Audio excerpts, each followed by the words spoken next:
हिंदुस्तान को पता है जो पहलगाम में हुआ। हम लोग पहले तो प्रेडिक्ट नहीं कर पाते थे कि शेलिंग कब होगी, क्योंकि बॉर्डर का एरिया है, यहाँ पे कभी भी कुछ भी हो जाता है। तो community single house hold bunkers है जो वो हमें रेडी ही मिलते हैं। जो कम्युनिटी बंकर्स है इनको हमें प्रिपेयर करना पड़ता है टाइमली।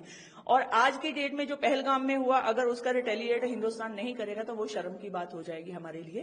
तो हम बॉर्डर वासी हैं, इसीलिए जो हिंदुस्तान में होगा वो सबसे पहले इफेक्टेड तो हमारे एरियाज होते हैं। तो हम लोग उसके लिए अपने आप को प्रिपेयर कर रहे हैं कि अगर कुछ भी होता है we are ready for that.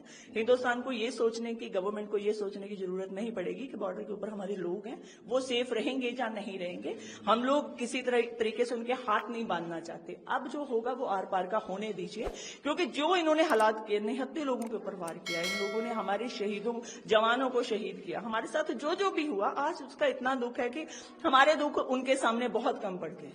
तो दैट्स वाई हम लोग अपने पब्लिक के लिए, अपने लोगों के लिए, जो हमारे कम्युनिटी बंकर्स, जो हमारे सेफर जोन है, उनको रेडी कर रहे फॉर दैट कि अगर कल को कुछ भी होता है तो वी आर रेडी। तो मतलब काफी इतने सफिशिएंट है bunkers? Single house hold bunkers sufficient है अगर मैं बोलूं तो। कम्युनिटी बंकर्स हमारे ऐसे प्लेसेस पर हैं जहां पे गैदरिंग होती है। अगर स्कूल हो गए, हमारे राशन स्टोर्स हो गए, हमारे ऐसे कम्युनिटी एरियाज हो गए, यहाँ पे लोगों का इकट्ठ रहता है, तो वहां पे ये हमारे कम्युनिटी बंकर्स हैं कि अगर कल को कुछ भी होता है तो घर जाने की जरूरत नहीं रहेगी। तो यहाँ पे हम लोग अपनी शरण ले सकते हैं। एंड वन बंकर होल्ड करता है कोई 70 लोगों को, कम्युनिटी बंकर्स में। तो पहले भी क्योंकि यहाँ शेलिंग हुई है, बॉर्डर के लोगों को तो पता ही है। बिल्कुल बिल्कुल बिल्कुल। उस हिसाब से मतलब ये बंकर सेफ है? देखिए, ये बंकर मोर देन सेफ है।